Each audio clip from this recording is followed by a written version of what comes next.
then we struck out on the open marshes, through the gate at the side of the churchyard. A bitter sleet came rattling against us here on the east wind, and Joe took me on his back.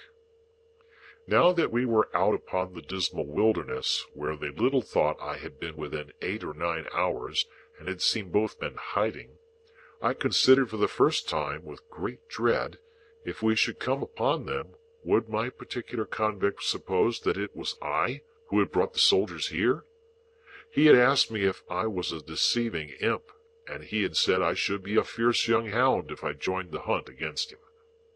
Would he believe that I was both imp and hound in treacherous earnest, and had betrayed him? It was of no use asking myself this question now. There I was on Joe's back, and there was Joe beneath me, charging at the ditches like a hunter, and stimulating Mr. Wopsle not to tumble on his Roman nose, and to keep up with us. The soldiers were in front of us, extending in a pretty wide line with an interval between man and man. We were taking the course I had begun with, and from which I had diverged in the mist. Either the mist was not out again yet, or the wind had dispelled it. Under the low red glare of sunset, the beacon and the gibbet and the mound of the battery, and the opposite shore of the river were plain, though all of a watery lead color.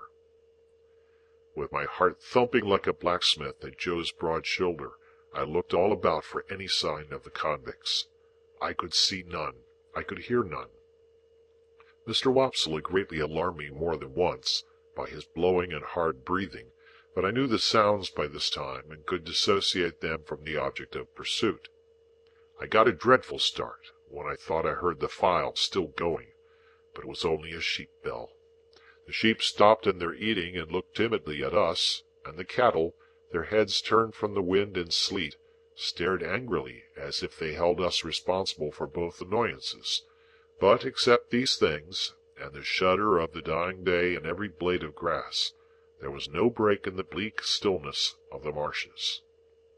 The soldiers were moving on in the direction of the old battery, and we were moving on a little way behind them, when all of a sudden we all stopped. For there had reached us on the wings of the wind and rain a long shout. It was repeated. It was at a distance towards the east, but it was long and loud. Nay, there seemed to be 2 or more shouts raised together, if one might judge from a confusion in the sound.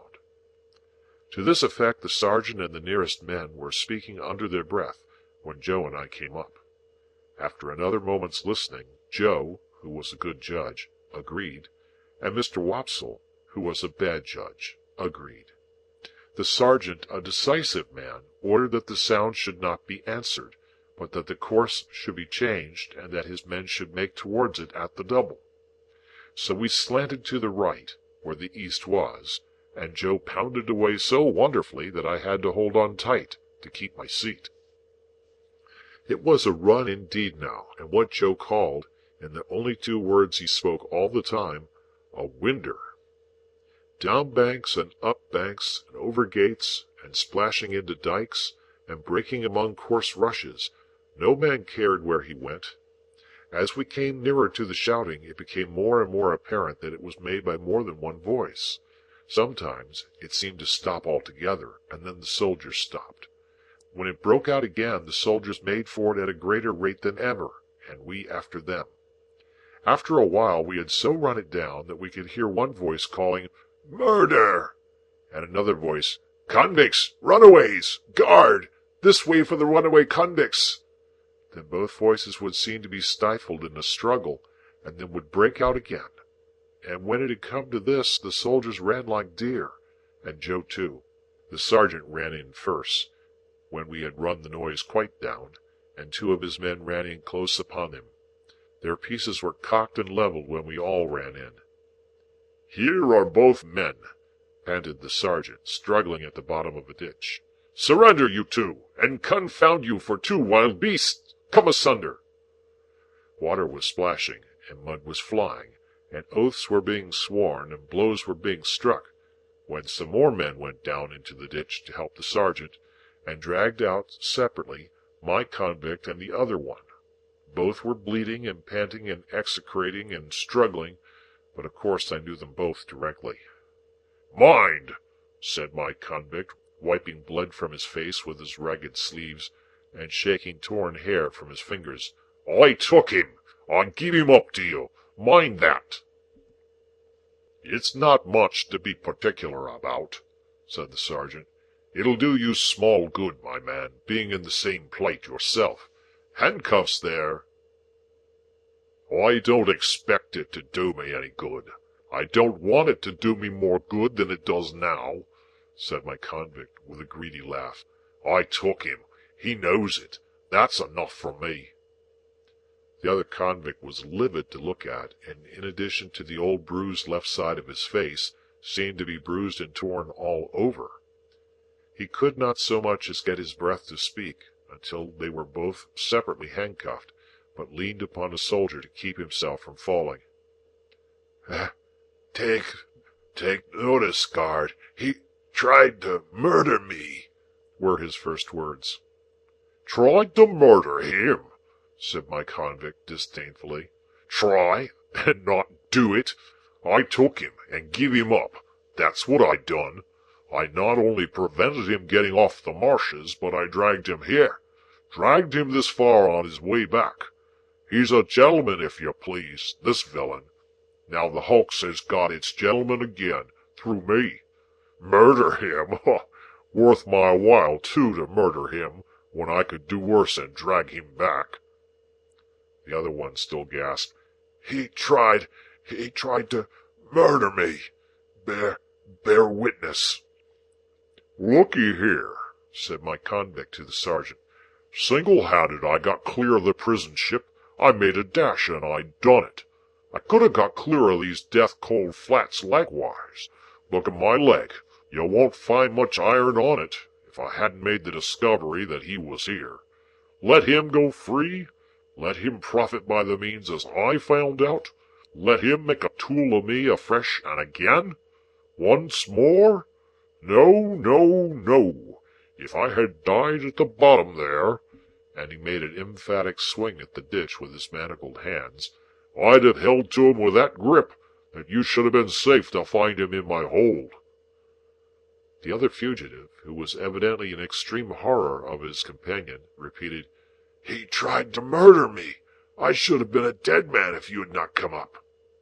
He lies, said my convict with fierce energy. He's a liar born, and he'll die a liar. Look at his face. Ain't it written there? Let him turn those eyes of his on me. I defy him to do it. The other, with an effort at a scornful smile, which could not, however, collect the nervous working of his mouth into any set expression, looked at the soldiers and looked about at the marshes and at the sky, but certainly did not look at the speaker. Did you see him? Pursued my convict. Do you see what a villain he is? Do you see those groveling and wondering eyes? That's how he looked when we were tried together. He never looked at me. The other, always working his dry lips and turning his eyes restlessly about him, far and near, did at last turn them for a moment on the speaker with the words, You are not much to look at, and with a half-taunting glance at the bound hands. At that point my convict became so frantically exasperated that he would have rushed upon him but for the interposition of the soldiers. Didn't I tell you, said the other convict then, that he would murder me if he could? And anyone could see that he shook with fear, and that there broke out upon his lips curious white flakes, like thin snow. Enough of this parsley, said the sergeant. Light those torches. As one of the soldiers, who carried a basket in lieu of a gun, went down on his knee to open it, my convict looked round him for the first time, and saw me. I had alighted from Joe's back on the brink of the ditch when we came up, and had not moved since. I looked at him eagerly when he looked at me, and slightly moved my hands and shook my head. I had been waiting for him to see me, that I might try to assure him of my innocence. It was not at all expressed to me that he even comprehended my intention, for he gave me a look that I did not understand, and it all passed in a moment. But if he had looked at me for an hour or for a day, I could not have remembered his face ever afterwards as having been more attentive. The soldier with the basket soon got a light, and lighted 3 or 4 torches, and took one himself and distributed the others. It had been almost dark before, but now it seemed quite dark, and soon afterwards very dark. Before we departed from that spot, 4 soldiers standing in a ring fired twice into the air. Presently we saw other torches kindled at some distance behind us, and others on the marshes on the opposite bank of the river. "All right," said the sergeant. "March!" We had not gone far when